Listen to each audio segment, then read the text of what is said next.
시청자 여러분 안녕하십니까? 4월 15일 월요일 KBC 뉴스와이드 시작합니다. 총선이 야권의 압승으로 끝이 나고 정치권은 바쁘게 움직이고 있습니다. 총선 참패로 지도부 공백 상태가 된 국민의힘은 다시 비대위 체제를 구성하기로 결정하고 당 수습에 안간힘을 쏟고 있지만 당정 간의 총선 참패 책임 논란도 이어지고 있습니다. 압승을 거둔 민주당은 최상병 특검법을 21대 국회에서 추진하기로 하고 대통령실의 국정기조 전환을 압박하고 있습니다. 총선 이후의 전국 어떻게 될까요? 오늘 광주 동남을 더불어민주당 안도걸 당선인과 함께 짚어보도록 하겠습니다. 당선인님 안녕하십니까? 안녕하십니까? 자, 먼저 당선 축하드립니다. 예, 감사합니다. 자, 이제 당선 발표 나신 이후로 지역 주민들 인사도 다니셨을 것이고 이런저런 이야기 국회 가면 이런 일 해달라 말씀도 많이 들으셨을 텐데요. 어떤 이야기들 들으셨는지가 좀 궁금합니다. 예, 먼저 이제 70% 넘는 압도적인 지지를 보내주시는 우리 유권자 여러분께 깊은 이제 감사의 말씀을 먼저 드립니다. 그리고 유권자 여러분께서 요구하신 게 이제 두 가지 아니겠습니까? 확실하게 정권 심판하라. 그리고 지역 발전에 대한 또 열망을 표출해 주셨습니다. 이것을 이행해야 되는데요. 굉장히 저도 책임감을 좀 느끼고 있습니다. 그리고 우리 국민들과 또 주민 여러분께서는 새로운 정치를 좀 원하고 계십니다. 말이 아닌 실력으로 승부하는 어떤 정치, 또 그 민생 해결을 가장 최우선해야 된다. 그리고 대화와 소통으로 정치를 풀어가라라는 말씀, 이런 부분에 대해서 제가 굉장히 유의하고 각오를 다지고 있습니다. 네, 좋은 말씀들 주민들께서 해주셨으니까 네. 또 그 뜻을 또 잘 받들어서 국회에서 또 네. 펼쳐주시기 바랍니다. 자, 민주당이 175석으로 압승했습니다. 국민의힘은 108석으로 참패했는데요. 범야권 전체적으로 보면 189석에서 192석 정도, 개혁신당까지 포함하면 192석까지 됩니다. 190석 안팎의 수치, 이제 물론 이제 지역구에서 뛰기도 하셨지만 전체적인 판세를 이제 또 보셨으니까 어떻게 될지 또 궁금하셨을 텐데 이 전체적인 이 190석에 가까운 범야권의 당선자가 나온 이 결과 예측을 좀 하셨나요? 아니면 뭐 전혀 모르셨습니까? 아주 좀 예측은 좀 어느 정도 한 거죠. 워낙에 우리 윤석열 정권의 이제 무능하고 무책임한 국정 운영에 대해서 확실하게 이제 이번에 심판하셨고 이러한 국정 실패가 다시는 반복되지 않아야 한다고 이렇게 견제하는 힘과 역할을 지금 야권에 이제 부여를 해주신 거 아니겠습니까? 특히 이제 민주당의 175석에서 이제 과반수가 넘는 의석을 주셨기 때문에 일반적인 법률에 대한 입법권을 지금 주신 거고요. 또 지금 범민주 야권이 190석에 이제 가깝게 되는데요. 이 경우에는 패스트트랙 있잖아요. 같은 경우에 쟁점 법안에 대해서 범야권이 뭉치면은 입법을 할 수 있는 또 길을 좀 열어주셨습니다. 그런데 200석에서는 이제 못 미치는 거 아니겠습니까? 이제 이것은 결국에는 대통령이 거부권을 행사한 법률에 대한 재의결 그리고 또 탄핵 소치에 필요한 의결은 이제 허락치 않으신 거거든요. 이것은 결국에는 여야 간에 쟁점이 되는 국정 현안에 대해서는 여야 간에 협치를 통해서 풀어가라 하는 또 그런 좀 명령을 하신 걸로 저는 이해를 합니다. 네. 네. 자, 총선이 끝난 후에 정치권이 굉장히 바쁘게 움직이고 있습니다. 어떻게 지금 무슨 일들이 일어나고 있는지 영상으로 저희가 한번 정리해봤습니다. 영상 보시고 이야기 이어가도록 하겠습니다.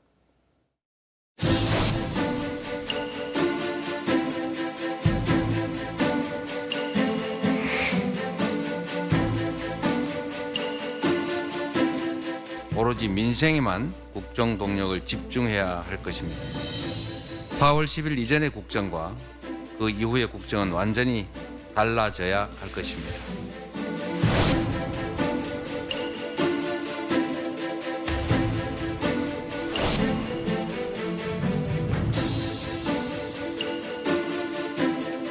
이번 총선에서 우리 국민의힘은 국정을 책임지는 집권 세력으로서 믿음을 국민께 드리지 못했습니다.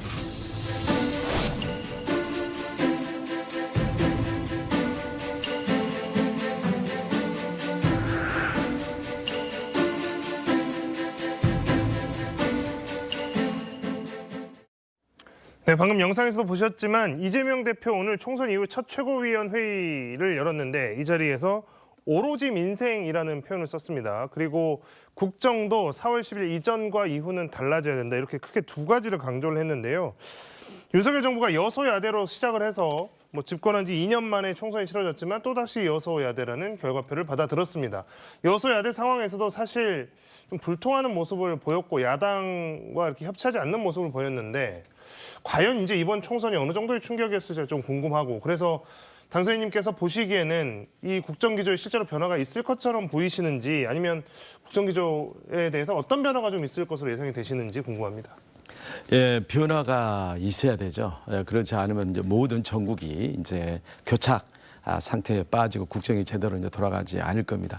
가장 중요한 것은 대통령께서 이제 변하시는 일이죠. 예, 그래서 지금 국정 운영 방식과 인사 쇄신이 조금 이루어져야 할 것입니다. 그래서 이를 통해서 국민과 야당으로부터 신뢰를 좀 회복하지 않으면은 이제 국정 원만한 운영이 이제 한 발짝도 앞서 나갈 수 이제 없는 좀 상황이라고 생각됩니다. 가장 중요한 게 여야 간의 정치 복원이고 여야 간의 영수회담입니다. 그러나 2년 동안 지난 2년 동안 영수회담이 거부되지 않았겠습니까? 그래서 쉽지는 않을 겁니다.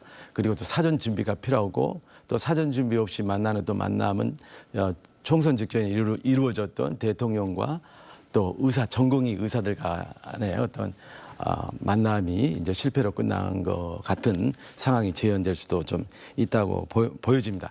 그래서 대통령과 여당의 어떤 진정한 변화의 의지가 굉장히 중요하다 생각되고 그것을 가늠할 수 있는 것이 김건희 여사 특검 그리고 우리 최상병 진상조사 또 그리고 이태원 참사 국정조사 등에 대해서 대통령과 여당이 어떤 입장을 취할지 상당히 지켜볼 일이라고 생각됩니다. 네. 자, 이제 어떻게 될지 모두가 궁금한 것. 결국 이제 야당에서 총선 이후에 여러 요구들이 나왔고 그 공은 온전히 대통령실로 넘어갔습니다. 그래서 대통령실이 어떤 반응을 내놓을지 모두들 궁금해하고 있는 상황인데요. 내일 국무회의가 예정돼 있습니다. 국무회의에 윤 대통령이 참석을 하기 때문에 이 자리에서 아마도 총선에 대한 입장과 함께 국정 쇄신 또 인적 쇄신 방향에 대해서 입장을 밝힐 것으로 주목이 되는데요. 지금 이제 국정 쇄신의 가장 기본이 아마도 인적 쇄신이 먼저 이루어져야 되지 않을까라는 생각인데 대통령 비서실장이나 국무총리 후보군으로 거론되는 인사들이 원희룡 전 장관, 정진석 전 의원, 주호영 의원, 권영세 의원 이제 이런 분들이 거론이 되고 있는데 여기에 대해서 좀 말이 아직 이렇게 좀 이렇게 좋은 방향으로 이야기들이 여론이 흘러가는 것 같지는 않습니다. 내일 윤 대통령이 국무회에서 뭔가 입장을 밝힐 텐데 이런 인적 쇄신이나 지금 거론되는 분들과 관련해서 좀 어떻게 예상을 하고 계십니까? 예, 이제 대통령께서 저 대통령실 비서진 그리고 내각 개편에 관해서 굉장히 고심을 지금 하고 계실 것 같고요. 굉장히 쉽지 않는 또 판단이 좀 이루어질 것 같습니다. 또 시간도 좀 걸릴 것 같고요.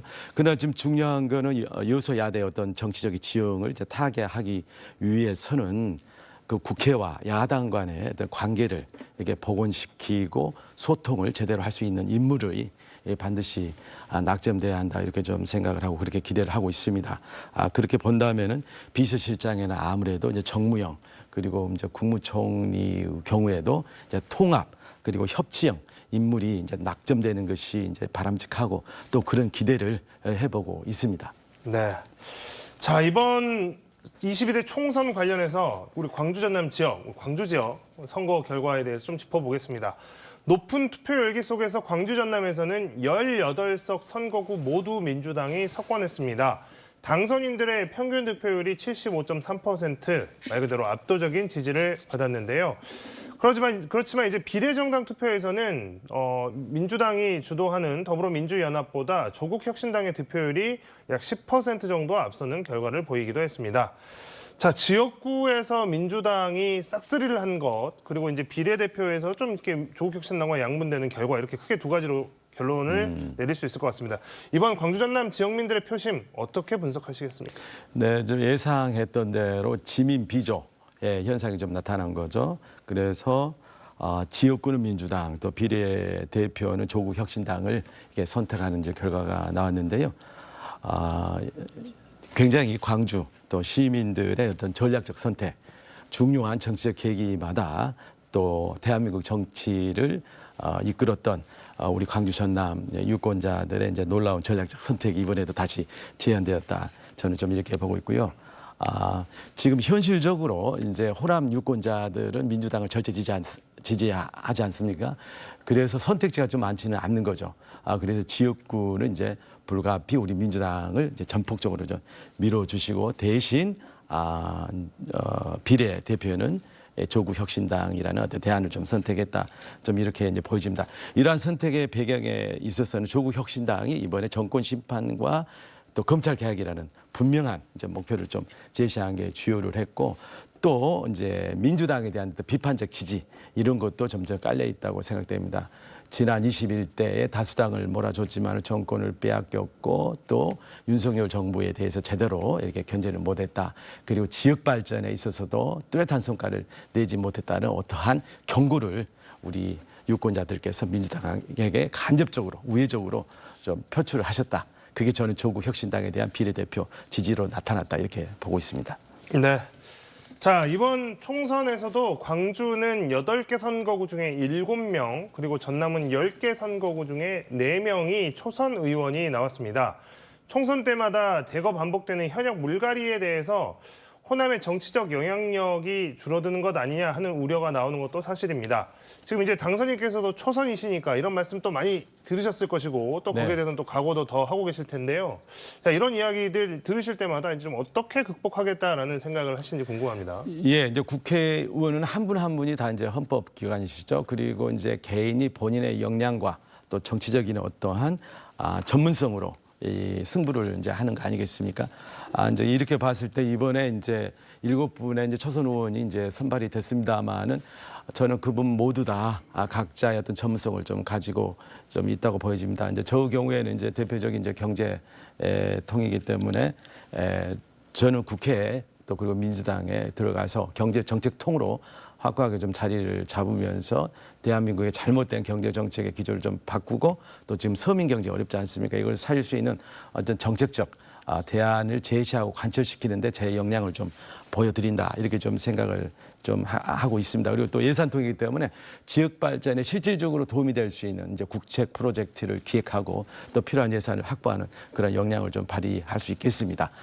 그리고 백지장도 맞들면 나지 않겠습니까? 이번에 8명의 광주 의원들은 원팀으로 아마 결속해서 여러 가지 의정 활동을 지금 펼칠 것으로 좀 생각하고 있고 또 그렇게 서로 각오를 함께 이제 하고 있습니다. 그래서 정치 현안에 있어서는 광주 유권자들의 민심을 공동으로 좀 대변을 좀 해서 그 영향력을 좀 극대화할 수 있는 그 방안들을 강구할 것입니다. 그리고 이제 정책 현안에 있어서도 8명이 유기적으로 좀 협력을 해서 예를 들어서 이제 국비 예산 확보라든지 이런 부분에 대해서는 저희들이 총력을 좀 다해서 해 나간다면은 이제 초선으로서 이제 갖는 어떤 기우심도 저희들이 극복해 나갈 수 있지 않을까. 그렇게 생각하고 있습니다.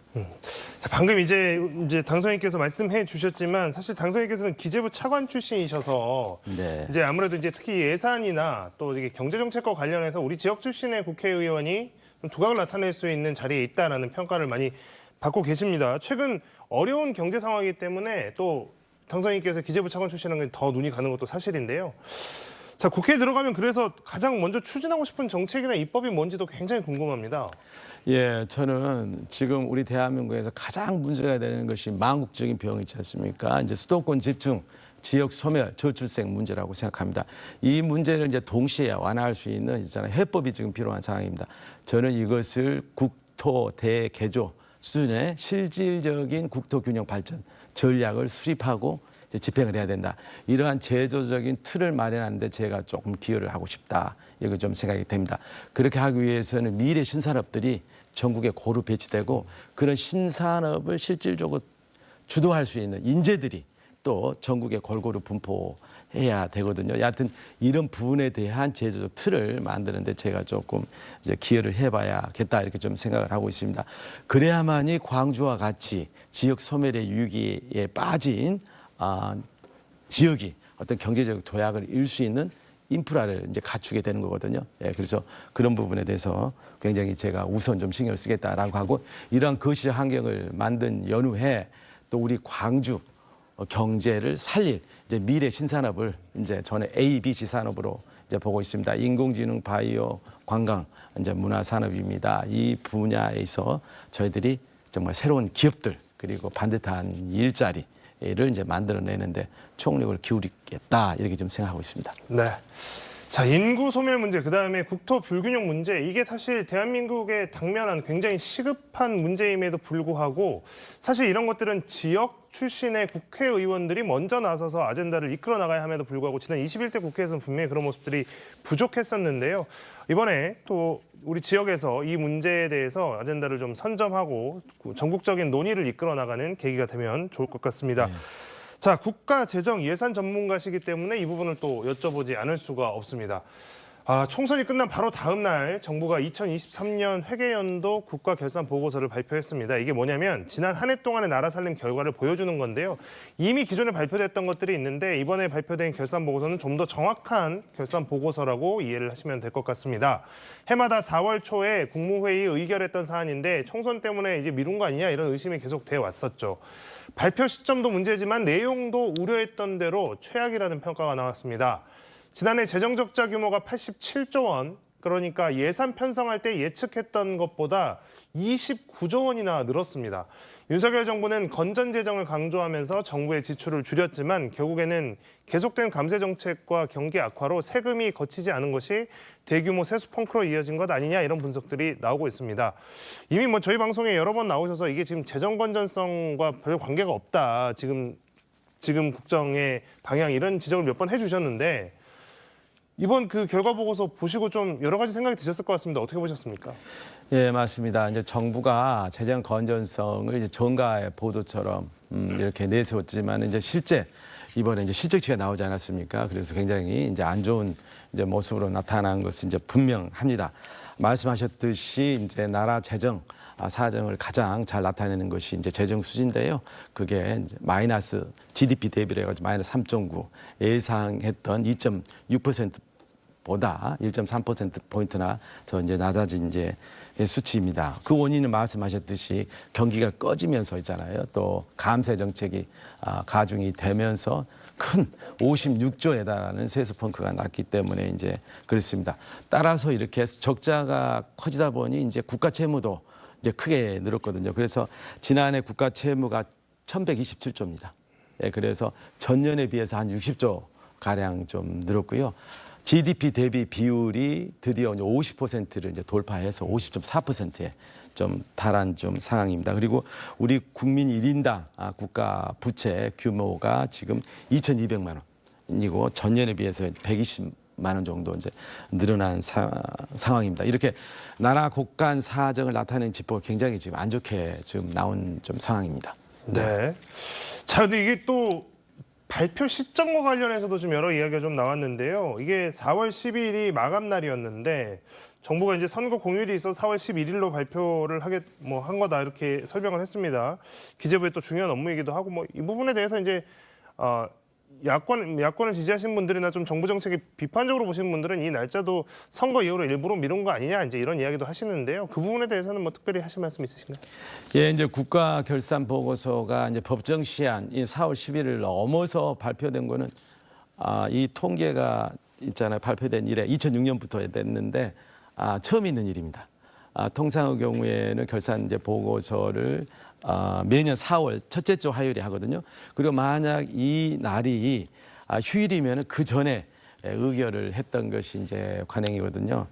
따라서 좀 총선을 의식해서 변칙적인 좀 일정을 조정하지 않았냐 하는 비판을 면키 어렵습니다.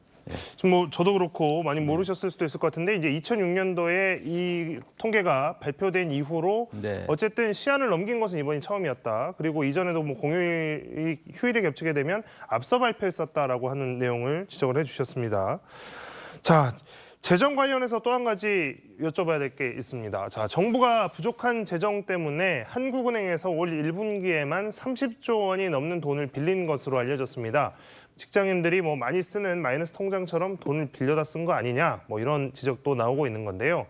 국채 발행하고는 좀 다르죠. 국채 발행과는 다르게 정부가 이렇게 빌린 돈은 규모나 시기도 투명하게 알기가 어렵다고 합니다. 그래서 이자 부담도 상당할 것 같은데 이런 방식으로 끌어다 쓰는 것들은 이게 일반적인 경우인지도 좀 궁금하고 그렇다면 여기에 대해서 이제 좀 공개가 되지 않는 부분에 대해서 어느 정도 규모인지도 좀 궁금하거든요. 예, 이제 정부가 이제 세금이 들어오고 이제 재정 지출이 나가고 하는 데서 약간의 미스매치가 이제 발생할 수 있죠. 이제 이럴 때 단기간에 걸쳐서 이제 한국은행으로부터 이제 차입을 해서 이제 변통해서 쓰는 겁니다. 네, 그래서 이제 지금 문제가 이제 발생한 거는 세수 결손이 이제 생기는 겁니다. 그리고 정부가 이제 총선을 뭐 의식도 했겠지만은 재정 지출은 있잖아요. 좀 당겨서 집행을 좀 하고 있습니다. 그래서 세수는 안 들어오고 지출은 좀 더 많이 빨리 집행이 되고 하다 보니까 한국은행으로부터 차입을 했지 않습니까? 한도가 있거든요. 그 한도까지 다 지금 쓰고 있는 좀 상황이 지금 작년에 이어서 올해도 지금 이제 발생을 좀 하고 있는 겁니다. 여기에 대해서는 공짜가 아니죠. 예, 이자를 또 이제 물게 되는 거고 그것도 또 세금으로 이제 나가는 부분이 있고 합니다. 그래서 이러한 문제는 결국에는 현재 재정이 나라 국간 사정이 어렵다.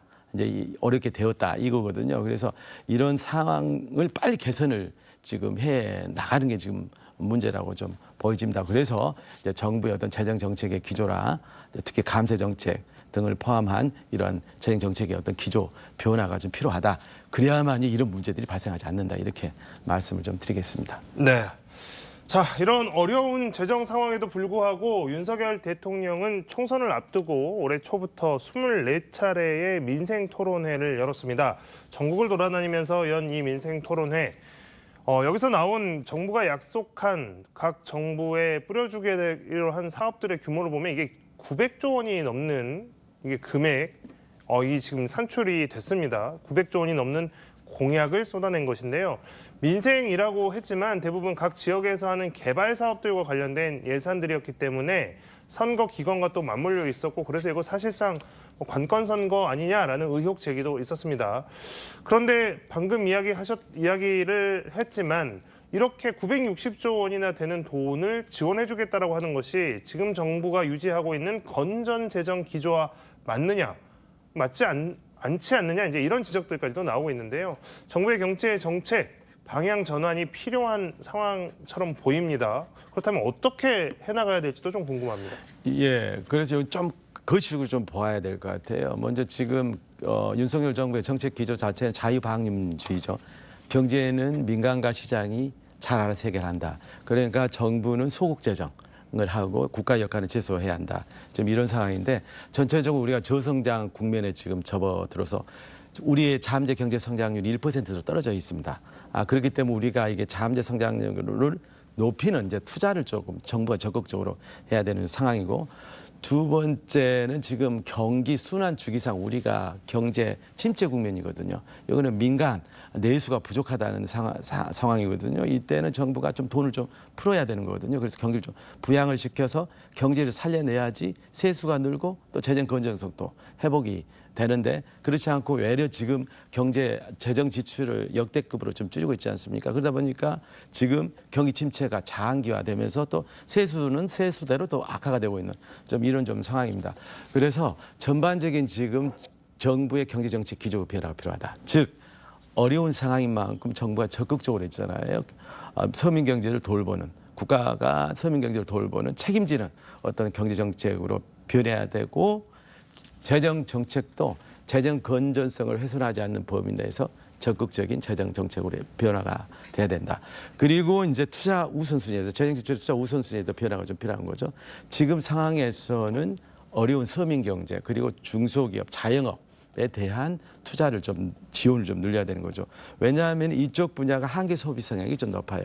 그래서 이쪽에 지원을 하게 되면 그만큼 민간 소비가 좀 늘게 돼서 경기가 좀 살아나는 좀 이런 상황이거든요. 그리고 또 한편으로 보면은 지금 재정이 어렵지 않습니까? 세입이 지금 부족한 좀 이런 상황이기 때문에 이 감세 정책은 있잖아요. 최소화 시켜야 되는 좀 이런 상황입니다. 그리고 재정 지출 측면에 대해서 조금 더 언급하자면은 재정 지출의 우선순위를 경기를 부양시킬 수 있고 가장 어려운 서민 경제를 살릴 수 있는 분야의 지출을 늘려야 되고 지금 말씀드렸던 이제 총선을 의식한 대규모 지역개발 정책 같은 많은 투자 자원이 좀 필요하지 않겠습니까? 이런 부분은 지양을 해야 되죠. 그래야만이 가뜩이나 부족한 재원을 아껴서 가장 긴급하게 서민 경제를 살리는 데 좀 쓰일 수가 있다 이렇게 보여집니다. 지역개발 사업에 들어가는 막대한 그래서 예산 집행의 우선순위, 예산 편성의 우선순위를 지역개발 사업에 둘 것이 아니라 네. 서민 또 중소기업, 자영업자, 그러니까 네. 경제정책의 취약 지역에 있는 곳을 위해서 먼저 써야 된다. 이제 이런 네. 전망을 해주셨습니다. 자, 야당의 압승으로 총선이 끝난 상황입니다. 그래서 결론적으로 그렇다면 정부는 지금까지 하고 있는 뭐 금투세, 법인세, 상속세 이런 감면 정책들 많이 하고 감세 정책도 많이 폈는데 그러면 이 정부는 이 정책을 바꿀 가능성이 있어 보이십니까? 어떻게 생각하십니까? 정부는 아마 이런 감세 정책에 대해서 바꿀 생각은 별로 없어 보입니다. 왜냐하면 이런 부분에 대해서 공약으로 또 이미 이야기를 했기 때문에 이행을 하려고 할 건데 중요한 것은 이제 감세 정책은 이제 국회에 이제 입법 동의를 이제 받아야 되는 문제가 있거든요. 그런데 이번에 분명히 이러한 경제 정책에 대해서도 국민적 심판이 좀 이루어진 거 아니겠습니까? 그리고 이제 야당이 이제 다수당이 되었기 때문에 감세 정책에 대해서는 국회에서 이제 아마 제로 베이스에서 다시 재검토가 필요하지 않느냐 이렇게 좀 생각이 들고요. 현재 윤석열 정부가 추진하고 있는 감세 정책은 여러 가지 면에서 저는 옳지 않다고 생각됩니다. 지금 경제가 꺼지고 있는 상황에서 세수가 결손되는데 이 상황에서 감세를 한다? 이거는 좀 맞지가 않죠. 그리고 두 번째, 감세 내용이 지금 굉장히 부자 감세라고 하면서 대기업하고 이제 최상위 소득 중에 집중이 되어 있습니다. 감세의 대표적인 게 이제 법인세율을 1% 좀 낮추지 않았습니까? 그런데 우리나라 법인세는요, 상위 1% 대기업이 84%의 이제 세수를 지금 있지 않습니까? 납부하고 있는 상황입니다. 그러니까 법인 세수가 떨어지면 결국은 대기업, 상대적으로 여유가 있는 대기업의 세부담만 이제 줄여주게 되는 거거든요. 그리고 정부가 당초에 2025년부터 시행하기로 한 금융투자소득세를 지금 폐지하려고 하거든요. 그런데 이 세금은 매년 그 금융투자 소득이 5천만 원 이상이 되는 분들에 대해서 22% 있잖아요. 이제 세율로 이제 매기는 건데 이제 이런 부분들이야말로 이제 최상위 계층에 대한 이런 세금이기 때문에 지금처럼 세수가 줄고 있는 데 있어서 이런 세금까지 감면을 하겠다라고 하는 것은 정말 조금 시기적으로 부적절하다 좀 이렇게 저는 보고 있고 아마 국회에서 이번에 22대에서 제대로 좀 논의가 다시 이루어질 거다 이렇게 좀 생각을 하고 있습니다. 네, 저희도 눈여겨 지켜보도록 하겠습니다. 오늘 이야기는 여기서 마치도록 하겠습니다. 지금까지 광주 동남을 더불어민주당 안도관 당선인과 함께 이야기 나눠봤습니다. 당선인님 고맙습니다. 네, 감사합니다.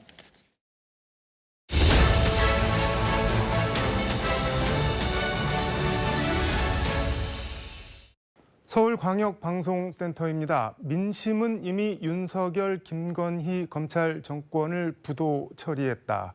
윤석열 대통령이 이재명 대표와 만나 거국 내각을 구성하는 게 나라를 살리는 길이다.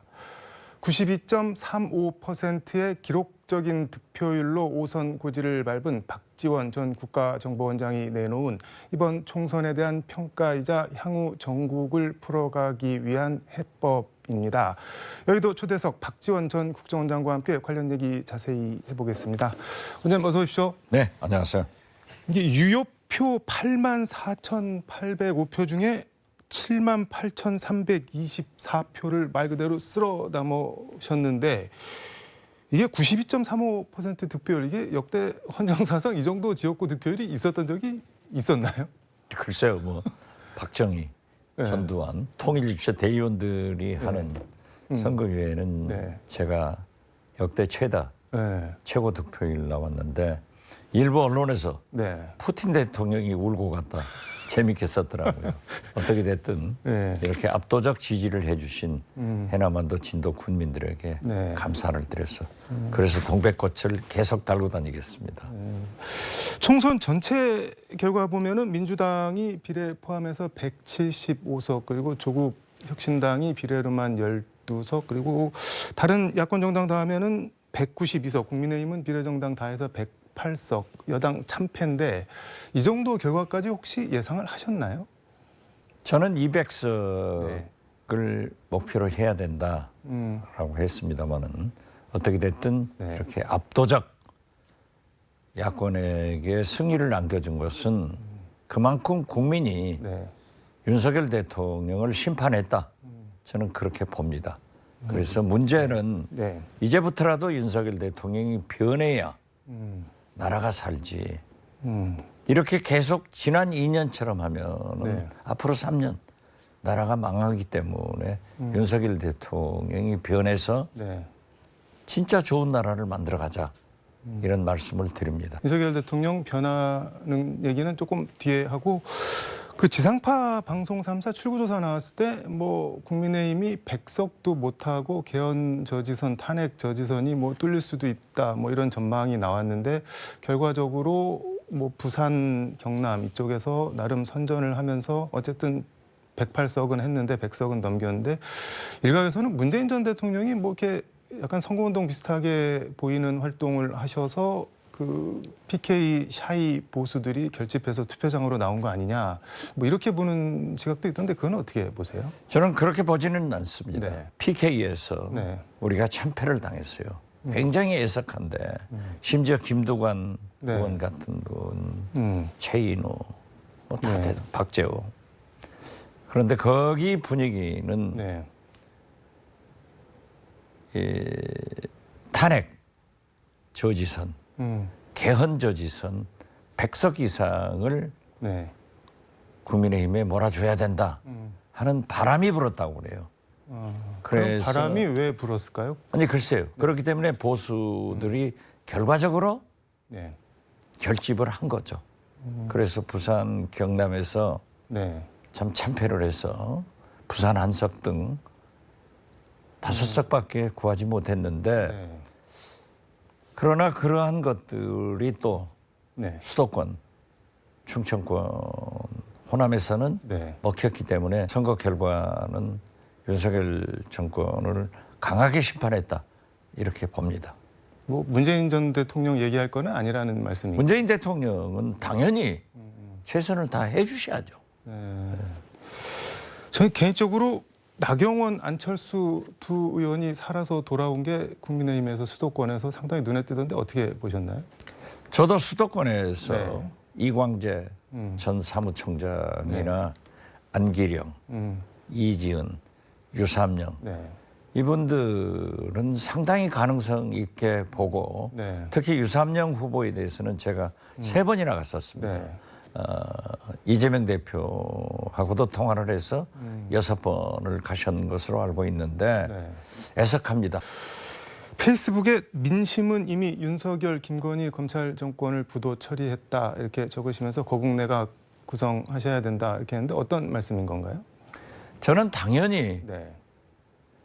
이러한 심판을 했다고 하면은 네. 윤석열 대통령이 변해야 됩니다. 지금 만약 지난 2년처럼 네. 저렇게 아집 속에서 협치를 하지 않고 네. 자기 식구들끼리 국정을 이끈다고 하면은 나머지 3년은 네. 변하지 않으면 나라가 망합니다. 그래서 저는 그래도 선배로서 나라를 위해서 나라를 살려야 될 것 아니에요? 그러기 위해서는 윤석열 대통령이 변해야 되고 네. 그것을 위해서는 윤석열 대통령이 국민의힘에서 탈당하고 네. 이재명 대표와 회담을 통해서 네. 거국 내각을 논의하는 것이 좋다. 그리고 앞으로 네. 모든 문제를 이재명 대표와 매일이라도 만나서 네. 물가, 민생, 경제, 민주주의, 남북관계, 외교 문제 등을 해결하지 않으면 네. 지금 보십시오. 이란이 이스라엘을 공격해가지고 비록 바이든 대통령과 네타냐후 네. 수상이 보복하지 않겠다라고 했지만 그걸 누가 믿을 수 있어요? 그러면 앞으로 유가, 세계 경제가 어떻게 될 거냐? 네. 이런 중체하단 있을 때 지난 2년처럼 싸우기만 해서 되겠느냐? 그렇기 때문에 저는 윤석열 대통령의 변화를 촉구하고 네. 그 변화의 시작은 국민의힘을 탈당하고 거국 내각 구성을 위해서 네. 이재명 대표와 만나서 협치를 해가는 것이다. 그렇게 생각합니다. 근데 말씀하신 대로 뭐 협치는 당연히 필요하고 해야 되는데 거국 내각을 뭐 대통령이 뭐 하실지 안 하실지는 논외로 하고 한다고 하더라도 이재명 대표가 그걸 받을까요? 그런데 그건 저는 받아야 된다고 생각합니다. 왜냐하면은 네. 우리 국민들은 대통령은 윤석열 대통령을 뽑았지만은 네. 이번에 국회는 민주당, 네, 범민주 진보 세력에게 주었습니다. 네, 그렇기 때문에 어떤 의미에서 보면은 공동 집권을 한 거예요. 행정부는 네, 대통령, 의회는 민주당. 이렇게 됐다고 하면은 책임의식을 가지고 네. 이제 나라를 살리는 일을 해야지 싸우는 일을 해서는 안 됩니다. 그렇기 때문에 저는 네. 무엇보다도 중요한 것이 윤석열 대통령이 지금처럼 네. 정치 개입해서 그러한 일을 하지 마라 이거죠. 그렇게 하기 위해서는 국민의힘을 탈당하고 이재명 대표와 만나서 네. 거국내각 구성을 해야 되고 그 거국내각 구성과 함께 김건희 특검, 네. 이채원 참사 특검, 최상병 특검 이건 국민적 합의가 이미 이루어진 거예요.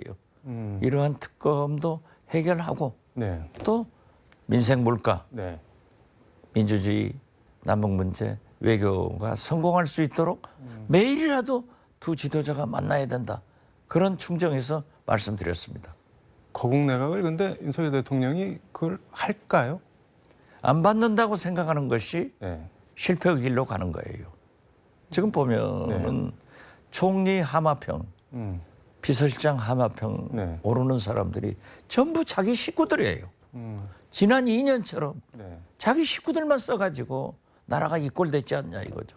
그렇다 하면은 윤석열 대통령이 대통령으로서 네. 시야를 좀 크게 봐라 이거죠. 그래서 전국에 있는 네. 좋은 인사들을 발탁해서 네. 대통령실도 내각도 구성해야지 지금 이런 식으로 나간다 하면은 또 실패한다. 실패하는 건 좋은데 네. 나라가 망한다. 저는 그렇게 봐요. 가령 뭐 거국 내각이 긍정적으로 뭐 논의가 되고 뭐 원장님한테 총리 이런 거 제안을 하면은 원장님 그럼 받으실 생각도 있으신 건가요? 저한테 뭐 총리를 제안한다 안 한다 이것이 문제가 아니에요. 특정한 사람을 놓고 생각해서는 안 된다. 네. 그렇기 때문에 두 지도자가 만나서 오직 나라만 생각한다 하면은 네. 무슨 일을 못 하겠느냐. 나라를 구하자 이겁니다. 회동을 하시긴 할까요? 그런데 해야죠. 안 하면은 지난 2년처럼 하면은 나라가 망한다니까요. 윤석열 대통령이 가장 큰 문제는 네. 당신이 대통령을 아주 잘하고 있다 하는 착각이에요. 이것을 고쳐야 돼요. 그래서 모든 시발은 네. 모든 개혁의 스타트는 네. 윤석열 대통령의 변화에서 시작돼야 된다. 저는 그렇게 말씀드립니다. 근데 말씀 듣다 보니까 궁금한데 윤석열 대통령이 본인 스스로 지금 잘 하고 있다고 생각을 하실까요? 그런데 이걸 고쳐야죠. 이걸 고쳐야죠. 고치지 않으면은 지난 2년처럼 하면은 3년 불을 보듯 나라가 망하는데 망하는 꼴을 보도록 네. 우리가 특히 제가 방관할 수는 없는 것 아니에요. 그 말씀하신 김건희 이태원 참사 최상병 특검 이거는 뭐 기정사실화하는 거죠? 다시 하는 거를. 그것은 이미 국민적 합의가 이번 총선을 통해서 이루어진 겁니다. 네. 그런다고 하면은 두 지도자가 만나서 그러한 새 특검에 대한 그것도 합의를 해서 네. 해야죠. 안 하고 견딜 수 있어요? 견딜 대통령이 이제 안 돼요. 이렇게 되면 안 돼요. 아니 근데 뭐 김건희 특검이라고 여사 안 넣었다고 뭐 방송사 법정 제재하고 뭐 바로 얼마 전까지 그랬는데 당장 덥석 김건희 여사 특검 한다고 하면 대통령이 그 이번에는 뭐 하시라 뭐 이렇게 할 수가 있을까요? 그런데 그렇기 때문에 네. 김대중 대통령도 정치는 네. 오늘 잘해야 된다고 했어요. 과거에 잘못하고 잘한 것을 자랑하지 마라. 고집하지 마라. 오늘 잘해야 미래로 갈 수 있는 거예요. 과거에 어제 윤석열 대통령이 김건희 여사 소리 뺐다고 고소하는 특검을 절대 못한다는 이러한 자세는 틀렸기 때문에 이번이 국민들이 총선에서 심판했지 않느냐. 그런다면 미래로 가기 위해서 국회가 일할 수 있도록 김건희, 이태원 참사, 최상병 특검을 해서 정리를 하자 이거죠. 정리를 해줘야죠. 잘못을 보고 그러한 것을 디올백을 보고 그대로 넘어갈 수는 없는 것 아니에요. 이것이 국민들이 화나게 한 동기예요. 만에 하나 또 거부권을 행사하면은 국민의힘에서는 또 어떻게 나올지도 궁금한데. 거부권 행사를 하면은 진짜 대통령을 국민이 거부하는 그런 길로 가게 될 거예요. 네. 일단 뭐 특검이 거의 될 거라고 보시는 거네요. 저는 윤석열 대통령이 단안해야 성공한다 이렇게 봐요. 지금까지 강대강 만나지도 않고 입만 벌리면 민주당, 이재명, 문재인 정부 탓 이걸 했기 때문에 실패했지 않냐 이거죠. 그래서 윤석열 대통령은 지난 2년처럼 하지 말고 변해서 협치해서 3년을 가야 임기를 마칠 수 있다, 성공할 수 있다 그렇게 봅니다. 임기를 마칠 수 있다는 건 무슨 말씀인 건가요? 글쎄요, 지금 현재 국민 밑 바닥에는 상당한 윤석열 대통령을 비토하는 세력들이 많아요. 그렇지만 저는 분명히 말씀드립니다. 이 이상 우리나라가 헌정 중단이 계속되면은 국가적으로도 국민적으로도 국제적으로도 안 된다. 그렇기 때문에 대통령이 지난 2년처럼 하면은 그러한 요구가 본물처럼 터질 수 있기 때문에 저는 여야 즉 윤석열, 이재명 이 두 분이 매일이라도 만나서 이러한 문제를 해결하지 않으면은 나라가 망하고 윤석열 대통령의 미래도 어떻게 될지 모른다. 저는 그걸 말씀하는 거예요. 조국 대표 같은 경우는 총선 뭐 야당이 압승을 해서 윤석열 대통령을 조기 레임덕 상황에 만들어야 된다, 뭐 데드덕, 뭐 죽은 오리 만들어야 된다 이렇게 주장을 하는데 그건 어떻게 보세요? 윤석열 대통령의 레임덕은 이미 시작됐어요. 시작이 된 저는 건가요? 오래전부터 얘기했잖아요. 시작된 거예요. 그렇지만은 어떠한 경우에도 이 이상 대한민국 정치사에 헌정이 중단하는 사례는 없어야 된다 하는 말씀입니다. 그렇게 하기 위해서는 윤석열 대통령이 변해야 되고 변해서 잘하셔야지 지금 지난 2년처럼 하면은 불을 보듯 그러한 요구가 본물 터진다. 저는 그렇게 봐요. 윤석열 대통령이 바뀌어야 된다, 변화해야 된다 말씀을 계속 강조를 해주시는데 바뀌실까요? 그런데 쉽게 사람이 모든 국민들이 정치권에서 심지어 여당 내부에서도 바뀌지 않는다라고 하는데 바뀌지 않으면은 자기도 실패하고 나라가 망하는데 어떻게 해요? 바뀌어야지. 그 바뀌도록 이제 국회가 해줘야 된다. 저는 그렇게 봐요. 이번에 보면은 180석에 가까운 의석을 민주당에 주었고 민주진보 개혁 세력 즉 조국 혁신당과 합쳐서 200석에 가까운 의석을 우리에게 줬어요. 그렇지만 타협의 정치를 해야 된다. 정치를 살려야 된다. 자 보세요. 민주당이 180석을 가지고도 정권 재창출을 하지 말고 못하고 대통령을 뺏기는 민주당 180석을 가지고도 대통령이 거부권 행사하면은 아무 말도 못하는 민주당이 돼서는 안 된다 이거죠. 그렇기 때문에 이제 정치를 살리고 나라를 살리는 그런 정치를 해야 되기 때문에 고도의 정치력이 필요한 사람이 국회의장도 해야 되고 또 민주당 대표도 해야 된다. 저는 그렇게 봅니다.